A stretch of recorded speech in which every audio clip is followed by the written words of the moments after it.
분도 있지만 개발자와 디자이너분도 있을 거라고 생각합니다.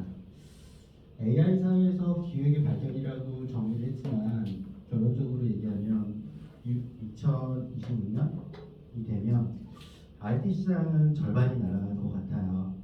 결론적으로는 AI를 아는 자와 AI를 모르는 자 이렇게 구분을 해서 기획, 디자인, 개발, 그 다음 퍼블리싱이 AI를 아는 자가 그 도구들을 이용해서 프로젝트를 진행을 하고 AI를 모르는 자는 서서히 도태되는 그 시장으로 갈 겁니다. 그래서 앞으로 가면 그 AI를 아는 사람들은 화이트 컬러가 될 거고요. 그 시장의 포화 상태에서 AI를 모르는 자는 아마도 다른 직무나 아니면 도태되는 부분에서 구조조정에 대한 그 흐름에 몸을 맡겨야 되는 상황이 될 거예요. 실질적으로 저도 마찬가지 응시에 다녔지만 구조조정을 당했습니다.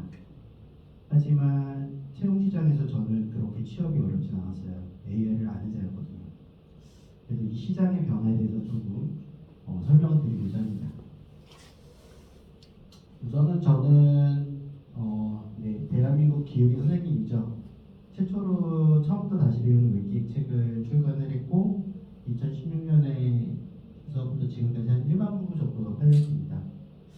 그리고 저는 300명 이상의 기획 제자가 배출을 시켰고 2,500명의 AI 기획 블로거나 유튜버입니다. 매일 쓰고 있어요. 그래서 되게 많이 힘들어하세요. 저희 그 클럽에 계신 분들은 선생님 너무 하신 거 아닌가요? 매일 공부는 너무 하다하지 않나요? 라고 얘기할 정도로 하다하게 합니다. 저희 대표 작품은 밀레 서재입니다. 이 밀레 서재의 초기 기획자였고요. 그때는 4명이었습니다. 그래서 회의실도 없었어요. 그러니까 회사가 없었어요. JTBC 건물 회의실에서 시작한 프로젝트입니다. 그래서 대표님, 그 다음 저, 마케터, 그 다음 투자, 펀딩 관련된 기획자분이 진행을 했었죠.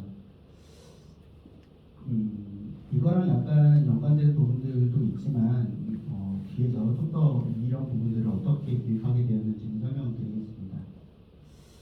AI는 무엇일까요? 자, AI는 무엇일까요? 자, AI는 무엇일까요? 인공지능. AI는 무엇일까요?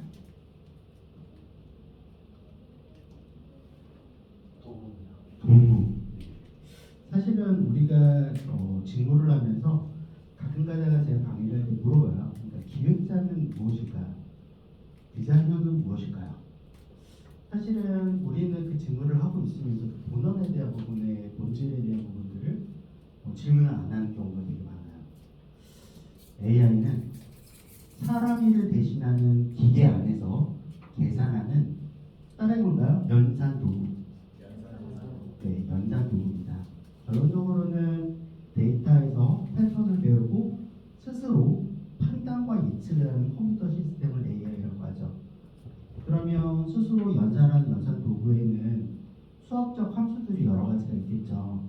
그래서 데이터를 수학으로 계산해서 결론을 내주는 도구라고 생각하시면 될 것 같아요. 저 도구가 맞습니다. 사람의 일을 대신한다. 어떤 일을 대신할까요? 그러면 지금 AI는 우리의 어떤 일을 대신하고 있을까요? 어떤 일을 대신하고 있죠? 반복적인 빠르게 대체하는.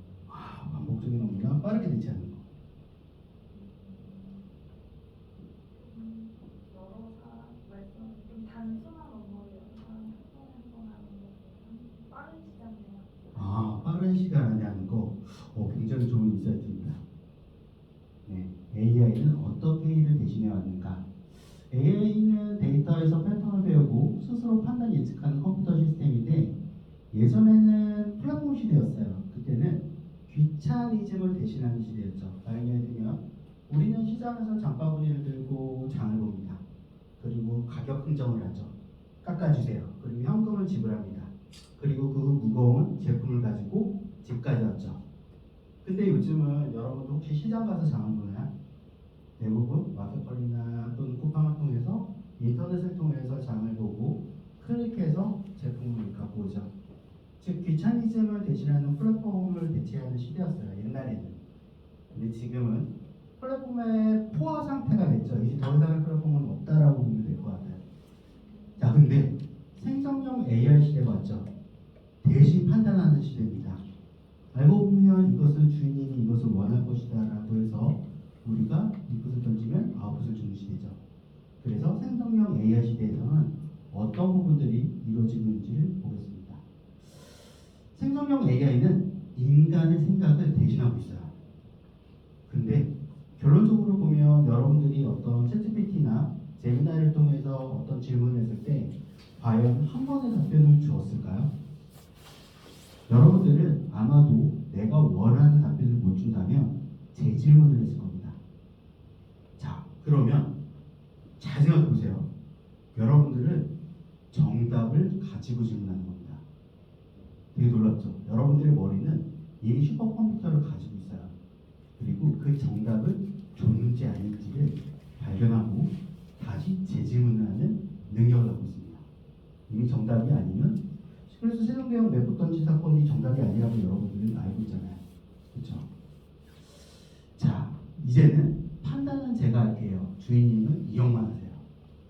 유튜브, 여러분들 혹시 유튜브에서 검색을 하시나요? 클릭을 하시나요? 자, 검색하시는 분 들어가자마자 클릭하시는 분 손 들어보세요. 대부분 다 클릭하시죠? 유튜브는 그만큼 여러분들의 생각을 읽고 있다는 얘기예요.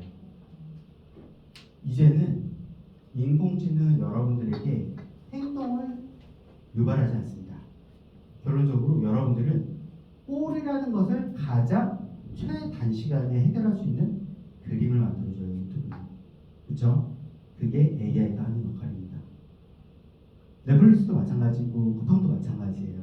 여러분들이 좋아하는 꼴을 탐색과 서치 없이 즉시 소비하고 이용할 수 있는 모델을 만드는 거죠. 자, 따라해보세요. 해조시대.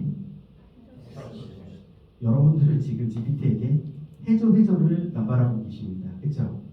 대부분 해조하면 모든 것들을 그분은 해결을 해주고 계시죠. 그래서 우리는 텍스트라는 것을 통해서 문서, 영상, DNA, 그 다음 단백질 모든 것들을 만들어내고 있어요. 생성형 AI는 인간의 생각을 대신하고 우리는 AI를 통해서 시간을 돈을 주고 사는 겁니다. 결론적으로는 시간이 맞았어요. 인공지능은 시간을 벌어주는 도구입니다. 결론적으로. 그래서 우리는 GPT에게 질문을 했을 때 대용량의 많은 부분을 서치할 시간들을 줄여주죠.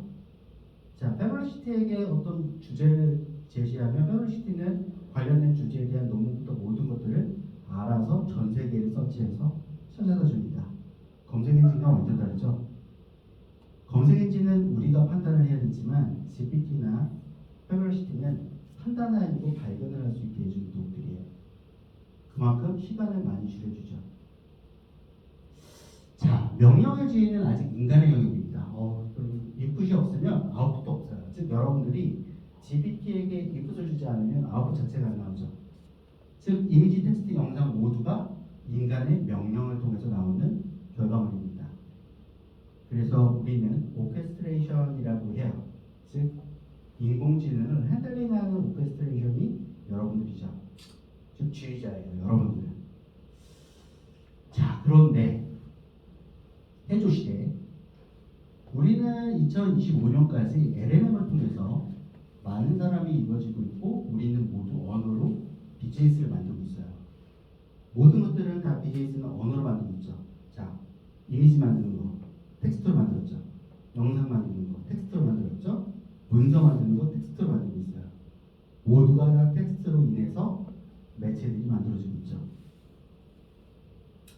자, 우리는 GPT를 통해서 해조를 제시하고 있고 실제 해주고 있죠. 이미지, 텍스트, 영상, 음악 우리가 모든 소비하는 모든 것들이 그렇게 만들어져요. 그런데 놀랍게도 이 생성하는 모든 것들은 따라해보세요. 패턴, 랭킹 이 두 가지를 쥐고 있습니다. 이 두 가지가 없으면 인공지능으로 만들 수가 없어요. 쉽게 얘기하면 음악을 만들어줘라고 하면 여러분들은 가장 우수한 패턴을 지닌 음악을 만들어줍니다. 영상을 만들어줘라고 하면 가장 우수한 영상이 만들어져요. 가장 최악의 영상을 못 만들어요. 이게 인공지능입니다. 어떤 느낌인지 아시겠죠? 랭킹과 패턴을 존재한다는 게 이런 의미예요. 명령의 주인은 아직 인간의 영역이고요. 인풋이 없으면 아웃풋도 없죠. 그러면 질문해 볼게요. 우리는 명령을 잘하고 있나요? 여러분들은 혹시 GPT나 제미나이나 클로드에게 명령을 잘하고 계신가요? 그 판단을 여러분들이 해보셨어요? 대부분의 이 인터넷상에서 AI를 굉장히 잘 다루는 사람과 못 다루는 사람의 차이는 여기서 분명하게 달라집니다. 쉽게 얘기하면 그냥 해조가 아니고 창조적 해조의 시대로 가야 되는데 대부분은 그냥 해조로 갑니다. 이게 어떤 얘기냐면 단순한 명령이 아니고 깊게 사고를 이끌어내는 창조적 해조가 필요한데 대부분 이메일 작성해조, 몰래조, 해조로 접근하죠. 그런데 인터넷을 굉장히 잘 활용하는 사람은 새로운 뚝단지 같은 그런 이펙트를 융합을 시킵니다. 다른 예를 들면 길거리에 가는 사람에게 도마를 던진다면 그런 얘기는 전혀 없잖아요. 그런 질문을 한 사람도 없죠. 길거리에 가는 사람에게 내가 1,000원을 줄 수 있는 임팩트 있는 솔루션을 설계해줘. 되게 생뚱맞은 얘기고 전혀 LLM에서 이런 질문을 하는 사람 처음 볼 정도로 되게 특이한 질문들을 많이 하죠. 그런데 그 특이함 속에서 창조가 만들어지는 겁니다. 알고 보면 누구나 다 알고 있는 평범한 질문들은 이미 패턴화되고 있고 랭킹화되고 있고 많은 사람들이 이용했던 부분이기 때문에 그렇게 특이하진 않아요. 그런데 여기 계신 분들 중에 일부는 기획자일 수도 있고 디자이너일 수 있는데 디자이너와 기획자일 때 새로운 창조적 해조에 대한 부분들을 어떻게 줄 수 있는가를 연구를 많이 하시면 굉장히 좋은 인사이트를 얻을 수 있는 비즈니스가 납니다. 그래서 지휘는 인간이, 실행은 AI가, 좋은 입력을 설계하는 사람이 결국 좋은 결과를 만들어줍니다. 우리 앞서서 얘기했던 바이오 코딩 관련된 부분에서도 그것을 굉장히 강조를 하셨을 거예요. 그러니까 입력의 컨텍스트를 굉장히 잘 주지 않으면 또는 룰을 잘 만들지 않으면 또는 기획 단계에서 굉장히 깊게 사고해서 그 구조를 만들지 않으면 제대로 만들어지지 않습니다. 그래서 여러분들 초기에 어떤 설계를 할 때 굉장히 컴퓨터가 잘 알아들을 수 있는 정도의 용어로 또는 프로젝트로 워크플로우로 잘 정리가 되지 않으면 바이브 코딩을 해봤자 굉장히 디버깅 하는데 어려움 많이 겪습니다. 그래서 저는 항상 초기의 기획이나 설계를 할 때 그 깊이가 되게 깊어야 된다고 생각하거든요. 짜임새도 굉장히 깊어야 되는 부분이죠. 근데 왜 거대 기업들은 LLM을 무료로 제공할까요? 딥시크 또는 제미나이 OSS 21년짜리 대부분은 요즘은 라마 8빌리언짜리 이런 것들 무료로 LLM을 여러분들에게 배포하고 있어요. 얘네들은 돈을 내지 않고도 충분히 다 쓸 수 있고 이 LLM을 가지고 파인튜닝이나 여러 가지 작업들을 할 수 있죠. 아니 왜 이 목숨줄 같은 이런 엔진들을 대기업들은 여러분들이 공개할까요? 학습 데이터. 그래서 제미나이 GPT 3.5를 만들 때 4조 원 정도에 3년 정도 걸렸는데 이걸 왜 얘들이 오픈을 할까요? 여러분들에게 왜 오픈을 할까요? 데이터 소스? 또 다른 분. 네. 결론적으로 지금 제미나이 같은 경우에는 여러분들에게 무료로 지금 쓸 수 있는 그런 패킹들 굉장히 많이 주고 있죠. 소라도 많이, GPT도 마찬가지로 여러분들에게 무료로 막 쓰세요라고 얘기를 해요. 대부분 왜 이유는 AI 학습은 직원이 아니고 바로 여러분들이 하고 있기 때문이에요. 여러분들을 알바로 쓰고 있는 거예요. 결론적으로. 쉽게 얘기해 볼게요. 옛날에 GPT가 굉장히 바보가 된 적이 있어요. 한순간에 바보가 된 적이 있어요. 그 이유 중에 하나는 미국에서 언론 뉴스하는 그 업체들이 야 너희들 때문에 우리 광고, 배너 광고 다 지금 매출 다 떨어졌어. 너희들에게 이제 뉴스 공부 안 할 거야. 트레이닝 데이터 안 줄 거야. 그래서 바보가 됐어요. 그러다가 이제 다시 살아왔죠. 대부분 이제는 LLM이라는 부분에서 이 데이터, 학습 데이터는 내년 정도면 이미 학습할 거는 다 끝났다고 보면 돼요. LLM은 이제 끝났다라고 보시면 됩니다. 즉 더 이상 학습할 게 없다.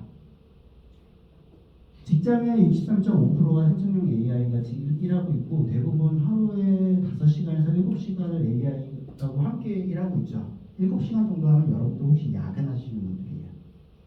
저는 한 3시간, 4시간 정도 하면 이제 기 빨려가지고 더 이상 못하는 상황이 되죠.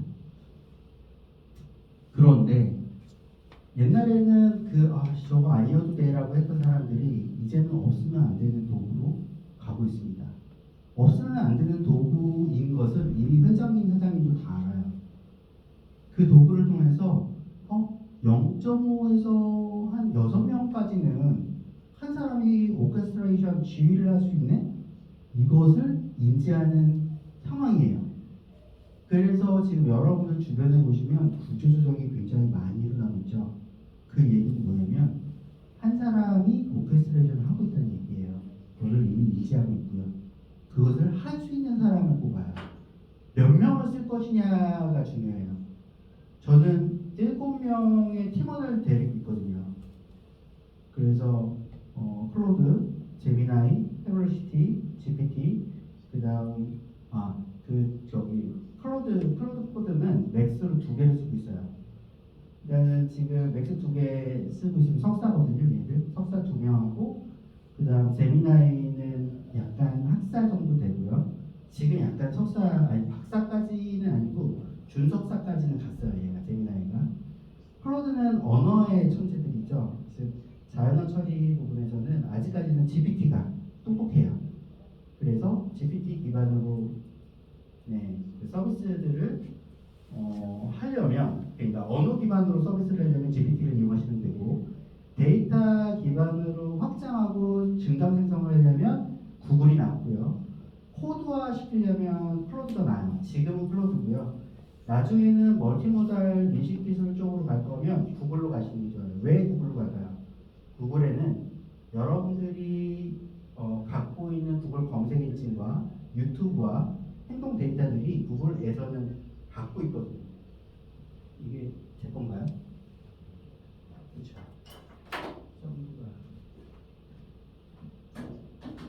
죄송합니다. 제가 대화부 수업을 지금 하고 있었어요.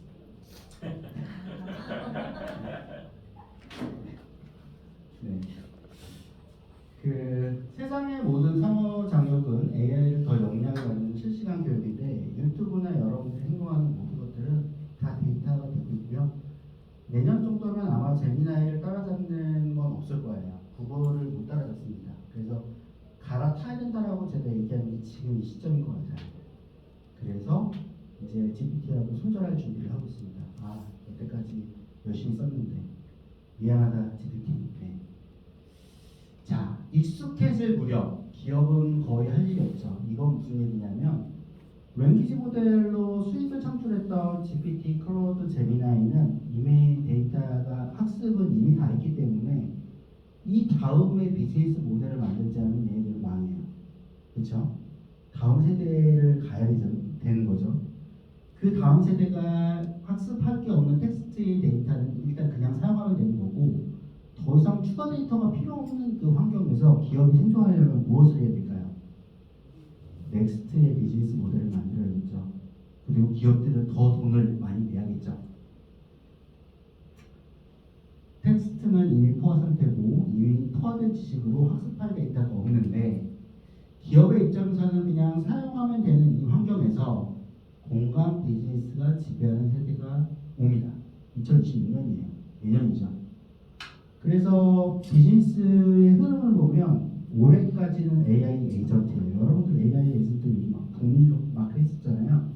올해까지가 AI 에이전트는 내년 1월부터 6월까지가 에이전트 AI, 멀티모달이죠. 슈퍼바이저 AI라고 중심의 AI가 있고 형님의 AI가 있고 동생 AI들이 이렇게 기다리고 있다가 형님 질문을 하면 형님이 야 수학 잘하는 놈 일로 와. 수학 질문 답변 주고 야 평가 잘하는 놈 일로 와. 평가 에이전트의 에이전트 AI를 내년에는 6월까지 합니다. 더 똑똑해지는 거죠. 다중으로 행동을 할 수 있는 에이전트죠. 그리고 그 시기에 맞춰서 지금 여러분들이 메타가 9월 말에 그 스마트 글래스가 나왔을 거예요. 메타가 1차 출시했고 그 시기에 맞춰서 삼성이 X1이라는 아마 그 저기 이 스마트 글라스는 아닌데 에어글라스 같은 걸 오픈을 했어요. 그거는 이제는 AR, VR의 이 멀티모델 환경에서의 접근성을 높이기 위한 부분들이죠. 내년에 삼성이 스마트 글래스를 오픈할 겁니다. 그 글래스가 오픈하는 순간 여러분들은 무엇을 해야 된다? 멀티모델 주식을 보셔야 됩니다. 네, 멀티모델 주식, 압축 기술, 그다음 멀티모델 주식들을 여러분 보셔야 돼요. 그리고 비트코인 쪽 라인이 다시 형성될 거예요. 그 이유 중에 하나는 뭐냐면 스마트 글래스에서 결제를 하려면 어떻게 해야 돼요? 신용카드 결제를 해야 되잖아요.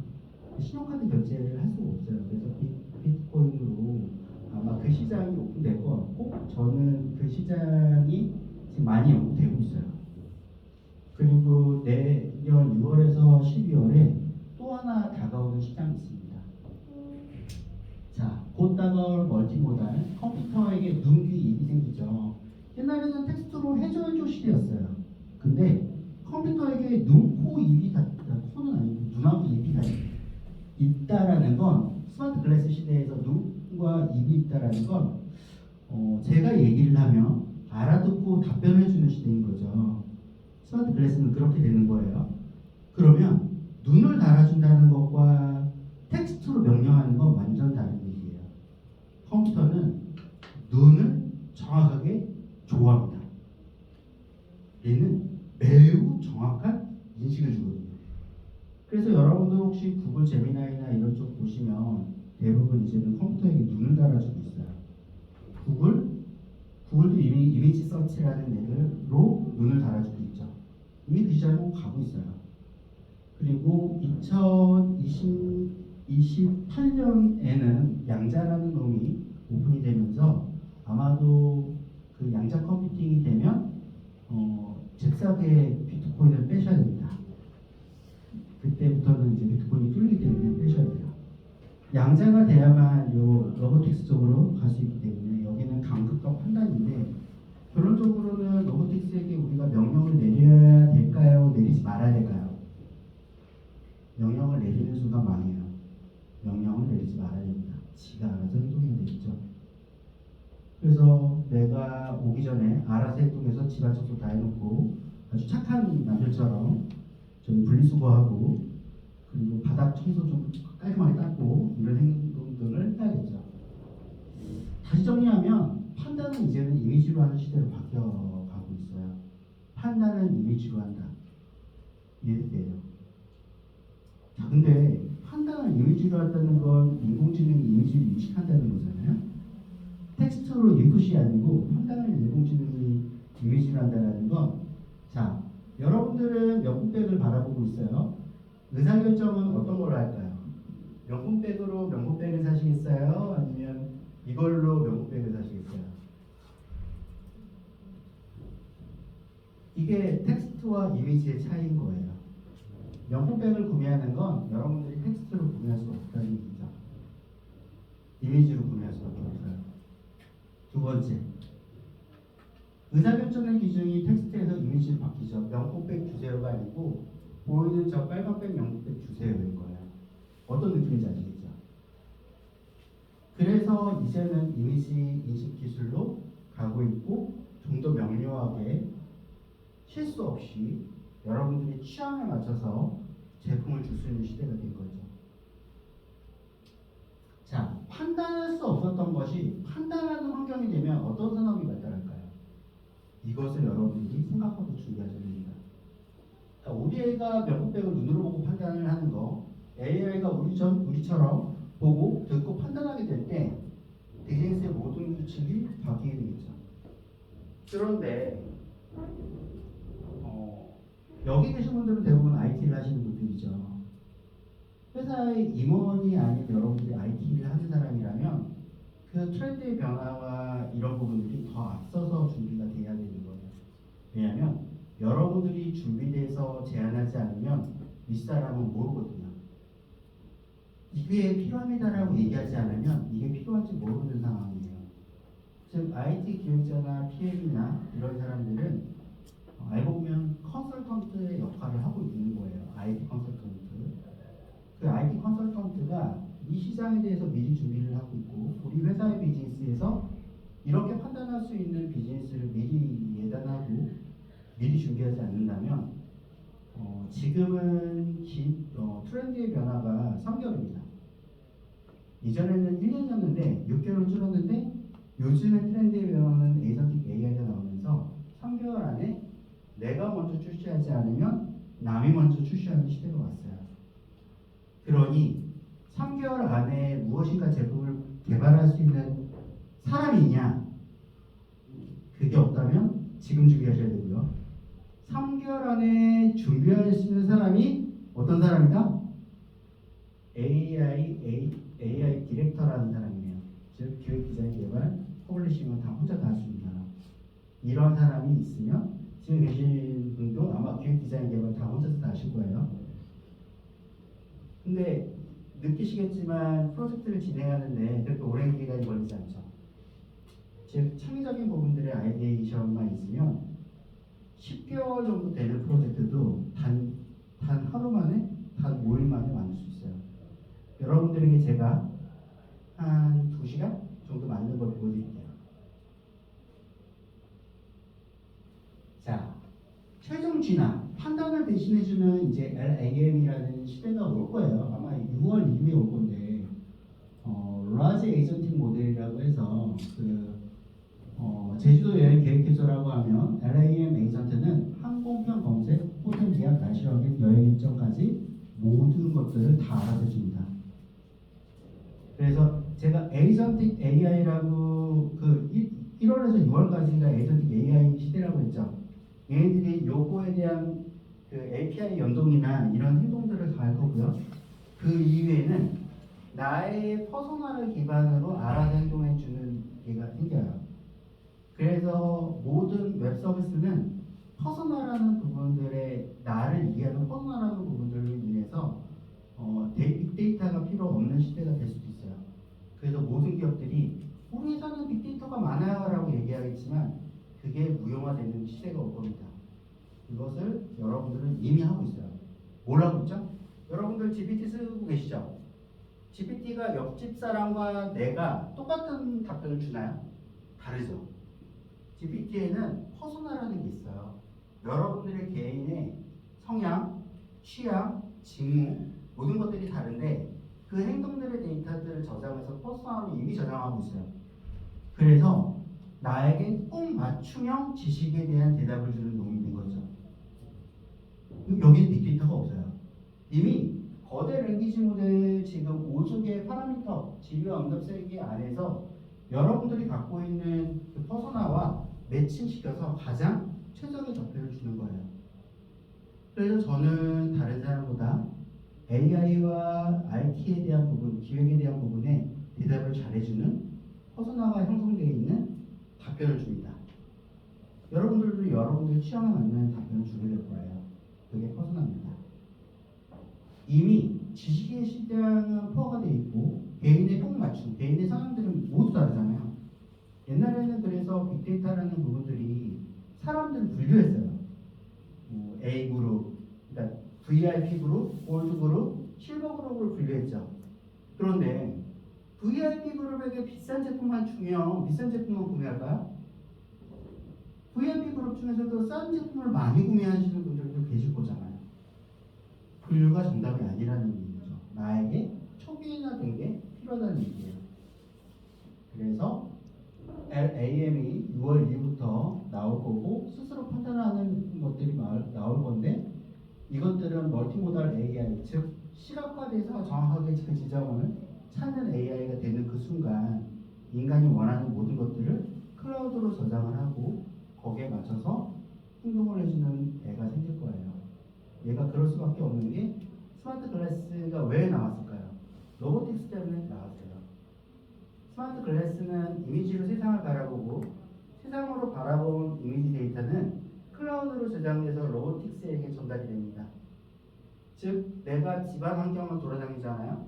스마트 글래스로 집안 환경을 이미 GPS처럼 다 인식을 하면 로보틱스는 들어오자마자 내가 내 지갑 어디 있어? 내 지갑 찾아줘.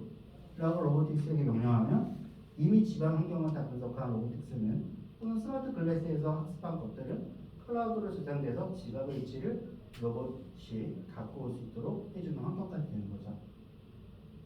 그래서 아마도 내년에는 여러분들이 조금 더 빠른 기술로 접근하신다면 멀티모달 AI나 에이전틱 AI 쪽도 같이 공부하시는 걸 추천드립니다. 그런데 이때까지 제가 얘기한 것 중에 혹시 눈으로 보이는 UI UX가 있었나요? 없었죠. 세상은 이제 데이터로 돌아가기 때문에 시각화의 엔진이 그렇게 중요하지 않은 세계로 가고 있어요. 안타깝게도. 다시 해볼게요. LAM 시대로 가면 제주도 여행 계획해줘라고 하면 GPT나 하이퍼플러버의 LAM 속에서 이 답변들을 잘 줍니다. 즉 웹과 앱이 사라지죠. API로 그냥 받아다가 여기서 DP해주고 여기서 결정해요. 그러면 앱과 앱이 필요할까요? 그들에게 남은 건 데이터밖에 없어요. 그게 되게 리스크한 거죠. 되게 위험해요.